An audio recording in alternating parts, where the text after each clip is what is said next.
Grouic, grouic. Quel est l'animal qui fait ce grognement, le grouic, grouic? Eh bien oui, vous avez trouvé, c'est le cochon. Et le petit cochon, le porcelet. Et ça tombe bien parce que le porcelet, c'est le nom par lequel Vladimir Poutine appelle les dirigeants de l'Union européenne. Il les a qualifiés de porcelets il y a quelques jours lors d'une réunion, je vais passer par là, ministère des Armées, Fédération de Russie, avec le ministère des Armées, des petits porcelets qui auraient voulu, par le biais de la guerre économique menée contre la Russie, piller les ressources de la Fédération de Russie. Il a parlé des Américains et de leurs alliés, les porcelets européens.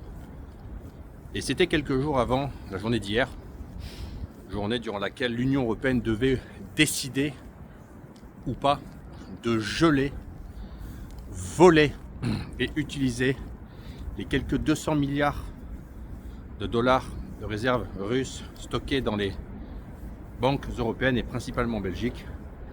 Voler cet argent pour l'utiliser pour l'Ukraine et permettre à l'Ukraine de continuer à être ce qu'elle est depuis le début, le proxy de l'Occident contre la Russie.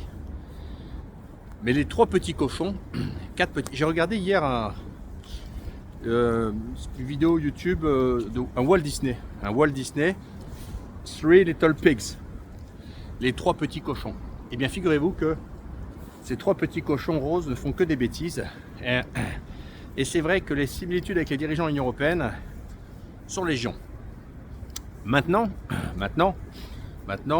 la réunion du 18 a eu lieu et il faut avouer que les trois petits cochons sont certes facétieux, mais ils manquent de courage. Et par conséquent, ils ont décidé de ne pas voler l'argent de la Fédération de Russie. Ils n'ont pas eu le courage de le faire parce qu'ils sont lâches. Trois petits cochons ont peur de l'ours. Ils sont lâches, rappelez-vous ça. Ce sont des couards. Ils n'ont pas volé l'argent, ils ont décidé de le geler. Le geler jusqu'à nouvel ordre. Le geler jusqu'à la fin de la guerre. Le geler jusqu'au moment où la Russie va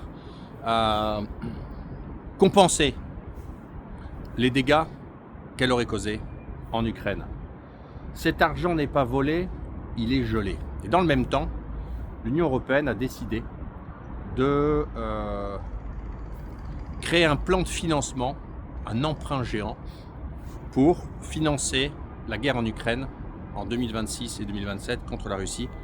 Un plan de financement de 90 milliards, soit 45 milliards par an. Pour info, l'Union européenne a donné depuis le début de la guerre en Ukraine à peu près, sur presque 4 ans, 190 milliards je crois. Donc on est à peu près à 45 milliards par an, à peu près à au moins de 4 milliards par mois. Donc ce que l'Union européenne attribue à la Russie, à l'Ukraine pour les 2 prochaines années, eh bien c'est le maintien de son financement depuis le début de ce conflit. Où va aller cet argent? Eh bien cet argent va aller en Amérique, puisque l'Union européenne va acheter des armes au complexe militaire-industriel américain.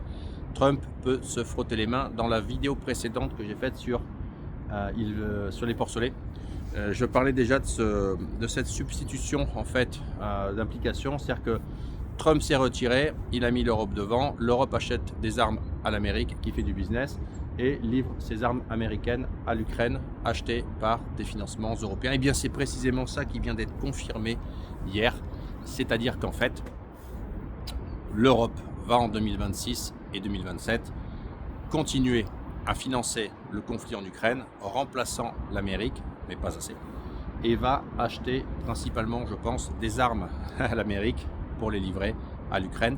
C'est donc bien l'Europe, plutôt l'Union européenne, qui maintient le conflit en Ukraine. C'est l'Union européenne qui dit d'ores et déjà que peu importe les négociations russo-américaines, il n'y aura pas d'arrêt du conflit en 2026 et en 2027. Maintenant, on a compris qui est le va-t-en-guerre. On a compris qui est le va-t-en-guerre. Le va-t-en-guerre, eh bien, c'est Bruxelles et c'est l'Union européenne. Sans trop de surprise, la victoire de Trump a déplacé géographiquement le centre d'influence principal des réseaux démocrates globalistes russophobes va-t-en-guerre. Le centre était entre Washington et Londres avant l'élection de Trump.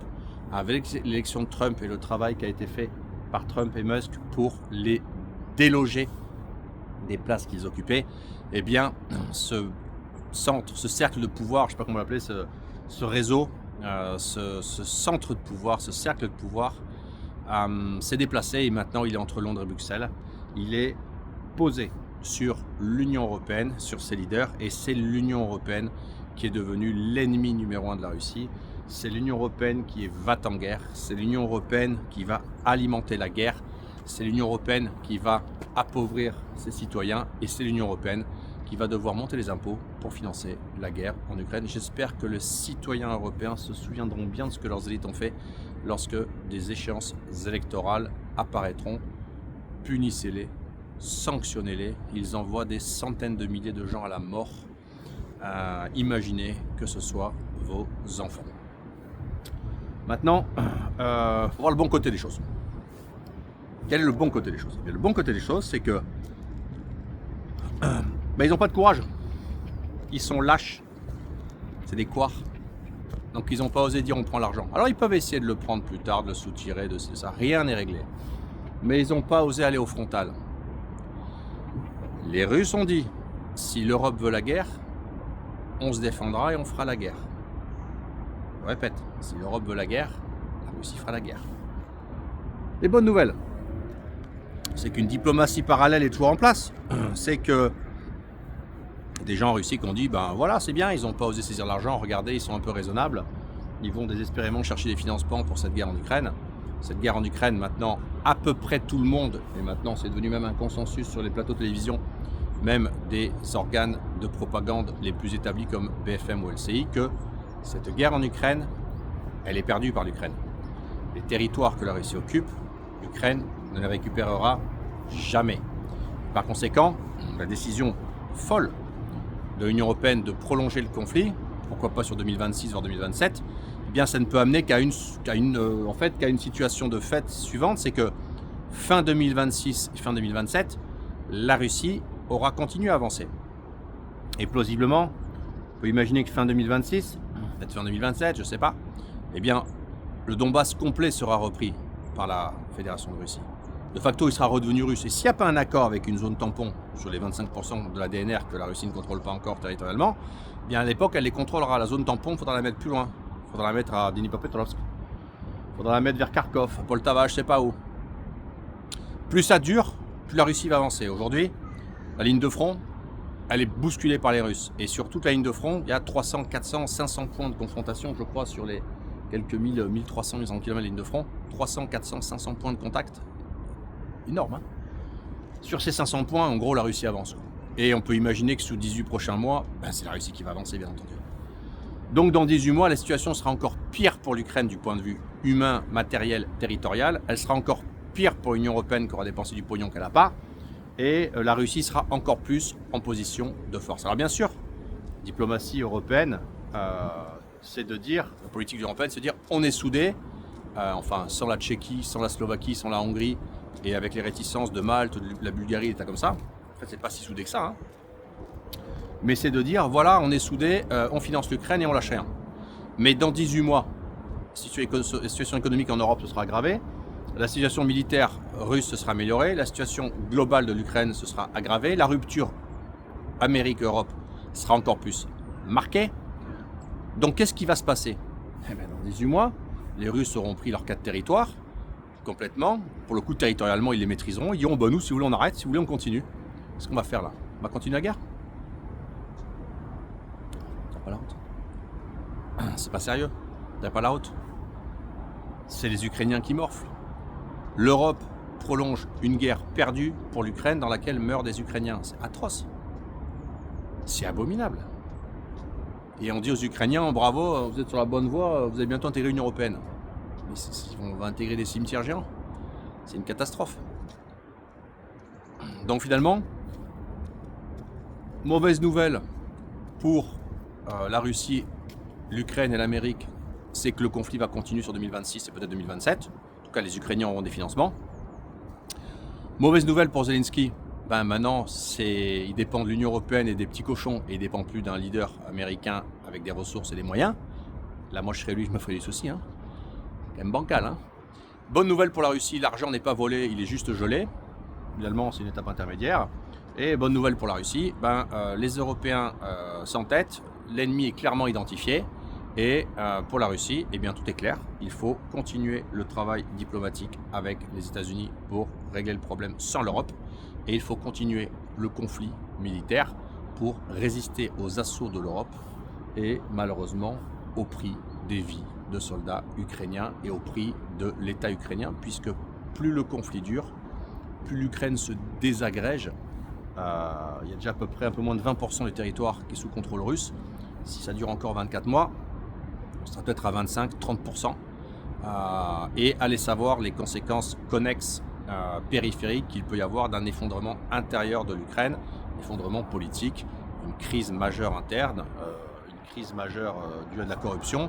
Je répète que le niveau de corruption de l'État ukrainien, c'est un niveau africain au centre de l'Europe, et que par conséquent, tout ça, ça peut avoir des ricochets imprévisibles à ce jour sur la situation de rapport de force militaire. Il y a le rapport de force militaire, c'est les deux lignes, les deux forces militaires qui s'affrontent, mais chacune a besoin du soutien politique d'un État structuré derrière, l'intendance, les financements. Et en Ukraine, eh bien aujourd'hui, la situation est beaucoup plus incertaine, beaucoup plus à risque qu'elle ne l'était il y a 2 ans. Par conséquent, on peut dire que cette journée du 18, en fait, a une conséquence qui est plutôt très inquiétante pour l'Ukraine, puisque Zelensky et les élites ukrainiennes ont eu la confirmation que les Européens ne vont pas au bout et n'iront pas au bout. Ils ont maintenant la certitude que Trump les a lâchés, et ils ont en face une Russie plus que jamais déterminée qui a augmenté la cadence de sa machine de guerre, qui a des hommes, qui a de l'équipement, qui produit, qui a du stock, et qui, elle, peut continuer la guerre encore longtemps. Par conséquent, ce mois de décembre 2025 s'annonce pas super positif pour les élites ukrainiennes, et croyez-moi, il s'annonce pas super positif pour les élites européennes. Ce qui se passe est une erreur historique. Dans les manuels d'histoire, on qualifiera cette période de la façon suivante. On se rappellera à quel point ces élites de l'Union européenne, par leur incompétence, n'ont pas seulement détruit l'Europe, l'ont détruite pour toujours, mais on s'apercevra surtout à quel point leur sortie de crise a été de déclencher une guerre avec le grand voisin russe, et qu'à mon avis, ça va coûter, sur la période historique, très cher à l'Europe et très cher à ses habitants, les Français, les Italiens, les Allemands, les Grecs, les Belges, les Suédois, les Polonais, etc. etc.